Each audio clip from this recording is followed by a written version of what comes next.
سلام تماشابینان گرامی، خلاصه خبرهای مهم 16 ایون تاجیکستان را از پایگاه خبری بامداد برایتان پیشکش میکنیم. شروع میکنیم از یک نگاه کوتاه به سرخط خبر مهم روز در این برنامه. به ضد دلیر امامعلی و عبدالله غربتی پرونده جنایتی گشودند. نامه رجب میرزا به رستم امامعلی به قضیه دلیر و عبدالله دخالت کنید. 6 سال حکم زندان محمد سنگوف برای تبلیغ عقیده های سلفیه. قرب دلار و یورو در تاجیکستان پایین رفته ایستاده است، ولی نرخ‌ها نه. صدمه مرگاور با ماشین ژیگولی 06 در شهر گلستان. با وعده به امریکا فرستادن از دو ساکن تاجیک‌آباد 44,000 دلار گرفتند. و اکنون تفصیلات خبرها. ادوکات عبدالرحمن شریپوف خبر داد که به ضد دو ژورنالیست و بلاگر شناخته تاجیک دلیر امامعلی و عبدالله غربتی پرونده های جنایتی آغاز کردند و هر دو در توقیفگاه نگهداری موقتی نگاه داشته می شوند. به گفته ادوکات به ضد دلیر امامعلی بر اساس ماده های 259 قسم 1 و 346 قسم 2 بند ای کودکس جنایتی تاجیکستان با اتهامات فعالیت صاحبکاری غیر قانونی و دیده و دانسته دادن خبر بر دروغ عاید صادر شدن جنایت پرونده با شده به ضد عبدالله غربتی بر اساس ماده 328 قسم 1 با اتهام استفاده زوراوری به مقابل نماینده حاکمیت پرونده گشودند. دلیر امامعلی صبح 15 میلیون در ناحیه عینی دستگیر شده به دادستانی ناحیه شامنسور شهر دوشنبه آورده شد. عبدالله غربتی را نیمه دوم روز 15 میلیون به اینجا دعوت کردند و بعد ساعت او را نیز به حبس گرفتند. عبدالرحمن شریپوف در صحبت با رادیو آزادی خبر داد که دلیر امامعلی در بازپرسی گفته است او نوار بحث برانگیز را بعد پشیمانی تازه کرده بود. در مسئله صاحبکاری غیر قانونی دلیر امامعلی گفته است که او عضو اتفاق ژورنالیستان تاجیکستان است و یک سال آخر به فعالیت بلاگری هم مشغول بود. وکیل دفاع عبدالرحمن شریپوف گفت دلیر امامعلی تصدیق کرده است که دوام یک سال اخیر هرچند کم اما از فعالیت بلاگریش فایده گرفته است. دلیر گفته است او ندانست که برای این فعالیتش باید اندوه سپارد. وکیل دفاع افزود عبدالله غربتی در وقت بازپرسی اتهامات علیهش اعلان شده را رد کرده است. غربتی گفته است یگان نیت و مقصد مناقشه با کارمندان میلیسا را نداشت. وکیل دفاع از قبل عبدالله غربتی گفت مرا بعد بازپرسی از بنای شعبه وزارت کارهای داخلی شامنسور 1 جواب دادند. در وقتی از حوله شعبه وزارت کارهای داخله برآمدند در نزد پاسگاه کارمند میلیسا پیش رو هم را گرفت و مرا دوباره به پلیس درآوردند و اعلام کردند که من گویا کارمند میلیسا را زده باشم. روز 4 یون نیز دلیل امامعلی را برای صحبت کوتاه به دادستانی ناحیه شامنسور آورده 5 ساعت با یک شکل خشونت‌آمیز بازپرسی کرده بودند.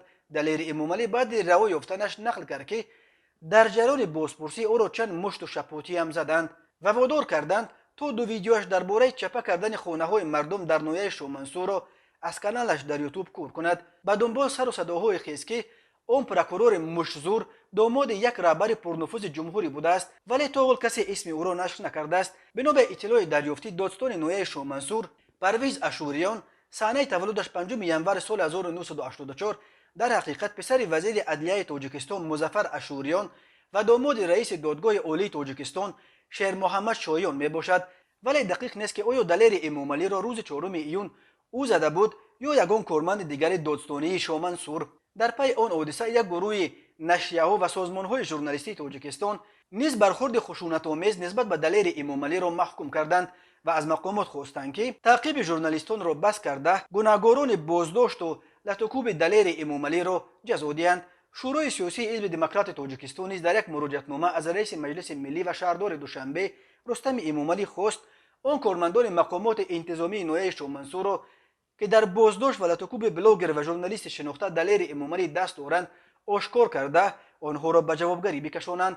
دلیر امامعلی در چند ماه آخر با سلسله ویدیوهایش در موضوعهای داغ جامعه تاجیکستان سر و صدای زیاد بپا کرد و در یک مدت کوتاه شماره ابونچیان کانال دلیر امامعلی در یوتیوب قریب به 150,000 نفر رسیده است. عبدالله غربتی در تهیه گزارش‌های ویدیویی به دلیر امامعلی کمک می‌کرد. رجب میرزا ژورنالیست شناخته تاجیک و مأمور اخبار برای افکار یکی از پرطرفدارین گروه در سگمنت تاجیکی فیسبوک روز 16 یونی سال 2022 با نشر یک مراجعتنامه به عنوان رستم امامعلی رئیس شهر دوشنبه و رئیس مجلس ملی تاجیکستان خواستار به قضیه تعقیب و بازداشت خبرنگاران دلیر امامعلی و عبدالله غربتی دخالت کردن رستم امامعلی شد. رجب میرزا اتهامات نسپردن اندوز به ضد دلیر امامعلی و گویا به کارمندان ملیت مقابلت نشان دادن عبدالله غربتی را دور از واقعیت نامیده نوشته است. دلیر امامعلی جای فرار نکرده است و حتی بعد قضیه های اخیر هم از کوچه های دوشنبه و نواحی دیگر تاجیکستان ویدیو گزارش میکرد. همین طور به نوشته رجب میرزا، عبدالله غربتی نیز آنچنان تنومند نیست که تواند با کارمندان ملیسا سر به سر شود. این بر علاوه آن که اخلاق خوب داشته، از حقوق خود و دیگران خوب آگاهی دارند. مؤلف می نویسد در نتیجه چنین موقع‌گیری های مقامات که مطمئنیم از بی‌عدالتی آنها برمی‌آید، آبروی دولت و حکومت تاجیکستان خاصه شهر دوشنبه را که شما برای ایمیج مثبت آن تلاش دارید کاهش خواهد یافت. رجب میرزا خاطر رسان کرده است که برخی از گروه های مخالف در خارج قرار داشته فعالیت های دلیر امامعلی، عبدالله غربتی و چند ژورنالیست مستقل دیگر و پروژه رستم امامعلی به خاطر نشان دادن دموکرات در تاجیکستان ارزیابی کرده به فعالیت های آنها نوباورانه بها میدادند. یعنی آنها مردم و داخل خارج مملکت را باور کنانیدن میخواهند که در تاجیکستان هیچ گونه نشانه های از دموکرات و آزادی سخن وجود ندارد. ما به این نظریم که این دو نفر صمیمانه و صادقانه و بی‌غرضانه رسالت کسبی خود را اجرا می‌کردند و اثبات می‌نمودند که در داخل کشور حالا هم وسیله‌های گفتن واقعیت‌ها وجود دارد و برای گفتن حقیقت نباید به گروه‌های ارتجاعی و مخالف رو آورد. در صورت نقارطلبانه مناسبت کردن مقامات تاجیکستان با این دو نفر، تنها آنها به نیروهای بیرونه دلیل خواهند داد و بس، نوشته است رجب میرزا. او از رستم امامعلی خواسته است که نظارت قضیه مذکور را شخصا به ذمه بگیرد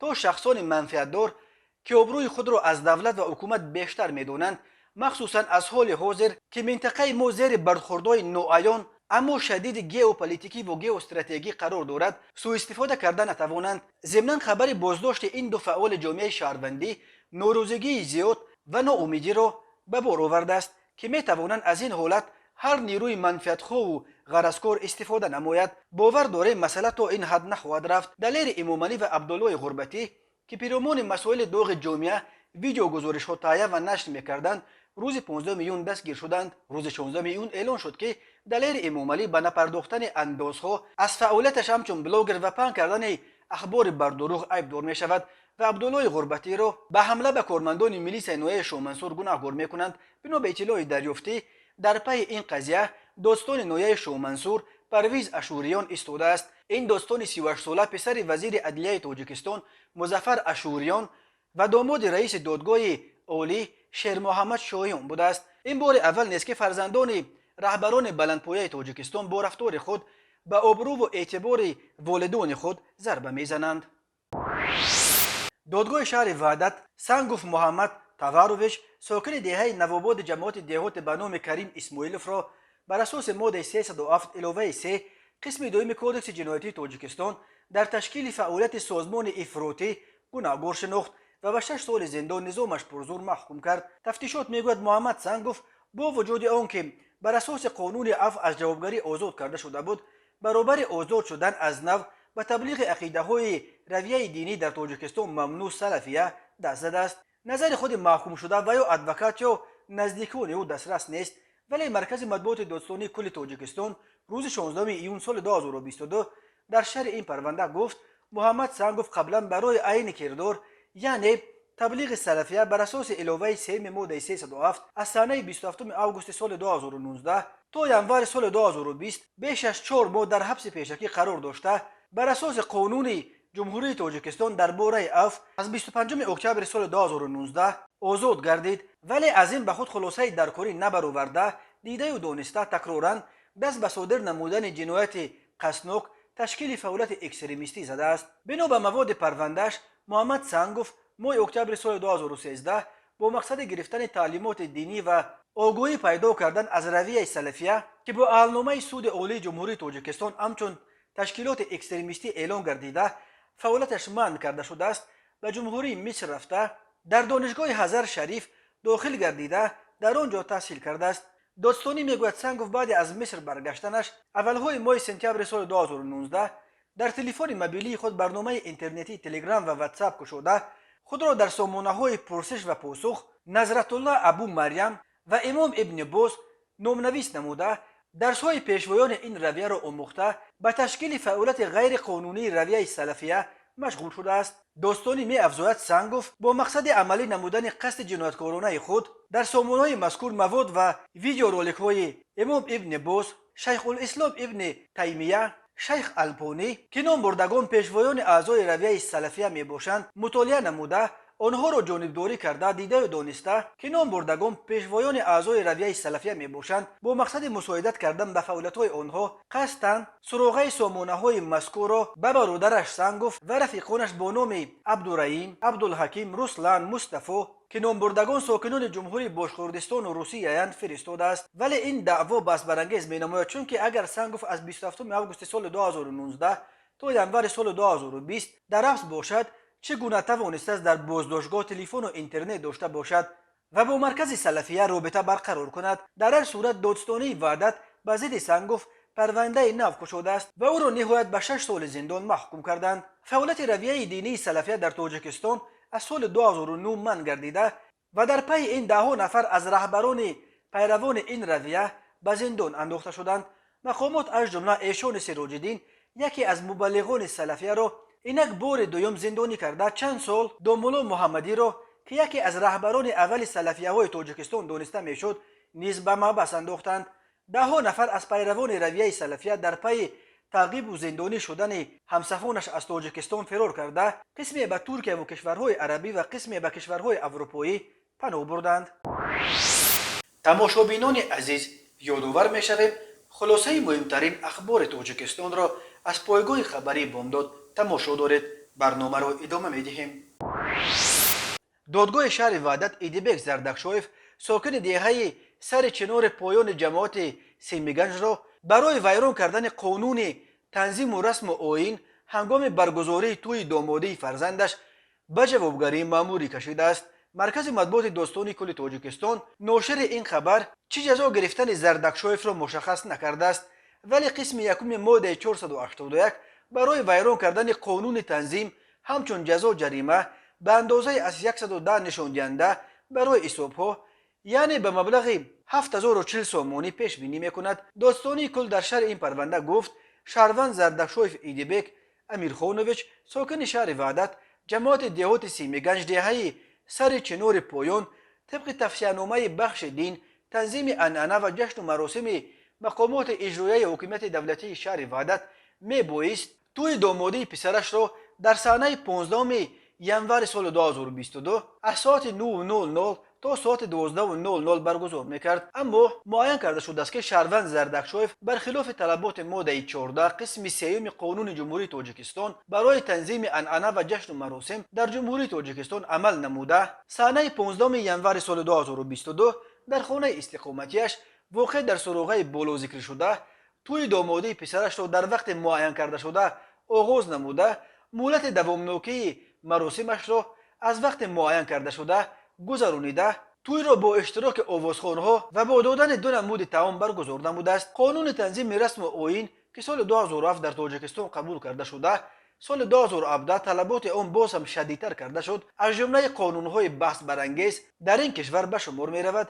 مقامات میگویند قانون تنظیم امکان داد که اهالی خراجات بیهوده را برای معرکه های توی و خدایی کم کرده پسندازهای خود را برای کارهای مهمتری چون ساختن خانه، تامین پول تحصیل فرزندان صرف کنند. اما حامیان حقوق میگویند قانون تنظیم برای دست دراز دخالت دولت در حریم حیات خصوصی مردم شرایط فراهم آورد و برخی بندهای آن به مثل منع دعوت دوستان به جشن زادروز یا محدود کردن شماره مهمانان و با مقامات موافقه کردن تعاملنامه توی و معرکه ها در زمان معاصر از یک طرف خنده آور می نماید و از طرف دیگر نقض روی راست حقوق انسانی ساکنان به شمار می رود. از اول هفته جاری قرب رسمی دلار و یورو در تاجیکستان به است پایین می رود. بانک ملی تاجیکستان روز 16 ایون سال 2022 قرب رسمی دلار امریکایی را نزدیک 11 سامانی و 2 درم و قرب رسمی 1 یورو را نزدیک 11 سامانی و 48 درم مقرر کرده است.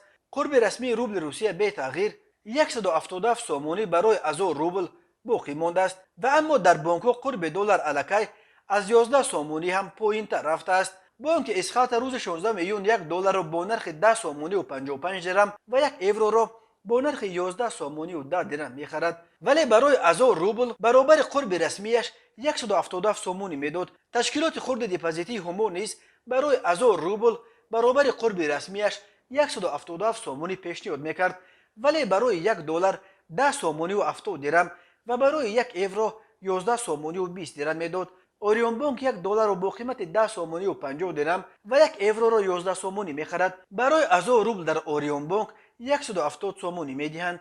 قرب دلار و یورو در اول بهار سال جاری در پی افت به شدت قرب روبل خیلی بالا رفته، بالاروی به شدت نرخ و نوای محصولات را به هم رو داشت. اکثر تاجران اون وقت محض افزایش قرب دلار را سبب بالا بردن نرخ مینامیدند. ساکنان امیدوار بودند که با افت قرب دلار که اینک 2 ماه باز ادامه دارد، نرخ‌ها نیز به قول معروف رو به پایین می‌آورند، ولی تا کنون پایین روی نرخ‌ها در بازارهای تاجیکستان مشاهده نمی‌شود. و حالا یک مرور کوتاه به اخبار کریمینالی و حادثه‌های ناخوش روز. وزارت کارهای داخلی تاجیکستان از آشکار شدن باز 2 جنایت قلابی مربوط به انتقال شهروندان به مهاجرت کاری به امریکا خبر داد. 2 ساکن دوشنبه هنوز ماه ینور سال 2021 در 2 مورد از 2 ساکنان نویه تاجیک‌آباد با وعده به امریکا فرستادن آنها از هر کدام 22000 دلاری گرفته در نهایت آنها را فریب دادند و پولهای به دست آمده را به منفعت شخصیشان خرج کردند. بنا به اطلاع رسمی به شعبه وزارت کارهای داخلی 2 در نویه سینا با عریضه جوان 23 ساله ساکن نویه تاجیک‌آباد مراجعت نموده است که ماه ینور سال 2021 2 نفر مردان 36 ساله هر 2 ساکنان پایتخت با راه فریب به باوریش در آمده از او 22000 دلار آمریکایی گرفته وعده دادند که او را به مهاجرت مهنتی به ایالات متحده آمریکا روان میکنند، اما نامبردگان وعدهشان را اجرا نکرده مبلغ به دست آوردهشان را به منفعت شخصیشان صرف نمودند. همین طریق می افزاید مرکز مطبوعات وزارت کارهای داخلی نامبردگان در همان ماه ینور سال 2021 به باوری جوان 24 ساله ساکن همان نویه تاجیک‌آباد در آمده از او 22000 دلار آمریکایی گرفته مبلغ به دست آوردهشان را به منفعت شخصیشان صرف نمودند. وزارت کارهای داخلی تاجیکستان درباره این قضیه تفصیلات دیگر نداده است که آیا آن 2 ساکن تاجیک‌آباد را با چه راهی به آن سوی اقیانوس فرستادنی بودند. وزارت کارهای داخلی گفت از روی این حادثه تفتیشات ادامه دارد. بیش از 1 میلیون نفر یا تقریبا نصف اهالی قابل کار تاجیکستان هر سال برای تامین زندگی عائله‌های خود به مهاجرت کاری به خارج میروند. روسیه و قزاقستان یک سمت اساسی مهاجرت شهروندان تاجیکستان باقی میماند، ولی سالهای آخر 100 نفر آزادگان تاجیکستان به خاطر تامین آینده بهتر برای فرزندان خود رو به کشورهای دیگر از جمله به اروپا و امریکا و کانادا آورده ایستادند. وزارت کارهای داخلی تاجیکستان خبر داد که شب 14 ایون سال 2022 تخمین ساعت 22:50 راننده ماشین تمغه وز 2106 انورova مولوده توشبیکوونا سال تولدش 1991 ساکن شهر گلستان هنگام حرکت در شهر مذکور از عهده اداره واسطه نقلیات نبرآمده به طرف کنار راه برآمده автомاشین را چپ نموده است. در نتیجه مسافر این ماشین برات و گلنوره سال تولدش 1972 ساکن شهر گلستان جراحت جسمانی برداشته در جای حادثه به هلاکت رسیده است. از روی این حادثه تحقیقات ادامه دارد. راههای تاجیکستان از لحاظ صدمه‌ها پرخطر دانسته میشوند. بنا به آمار رسمی وزارت کارهای داخلی تاجیکستان سال 2021 بر اثر 1102 صدمه نقلیاتی در راههای جمهوری 395 نفر به هلاکت رسیده، 1218 نفر جراحت جسمانی برداشتند. سرعت بلند حرکت و رعایت نکردن قاعده‌های حرکت در راه همچنین راهها و ماشین‌های فرسوده از علت‌های عمده صدمه‌ها از جمله صدمه‌های مرگ‌آور در راههای تاجیکستان نام برده می‌شود. روز 15 ایون سال 2022 ساعت 12:08 به قسم نوبتداری کمیته حالت‌های فوق‌العاده خبر دادند که بر اثر قطع شدن انتقال نیروی برق لیفت بیمارستان شهری رقم 10 در پایتخت شهر دوشنبه از کار ماند و در داخل لیفت یک مادر با طفل خردسالش در مانده است. کمیته حالت‌های فوق‌العاده تاجیکستان خبر داد که الکی بعد چند دقیقه گروه نجات بخشان این کمیته به جای حادثه رسیده و متخصصان با استفاده از وسایل مخصوص فنی در لیفت را گشوده مادر و کودک را بیرون آوردند. گفته می شود که آنها به کمک طبی نیاز نداشتند. تماشابینان عزیز و گرامی، این بود مرور به خلاصه چند خبر مهم امروز تاجیکستان. خبر و گزارش های بیشتر از تاجیکستان و درباره تاجیکستان و اطراف آن را در سامانه پایگاه خبری بامداد در این نشانه پیگیری نمایید: www.bamdad.com. خوش باشید.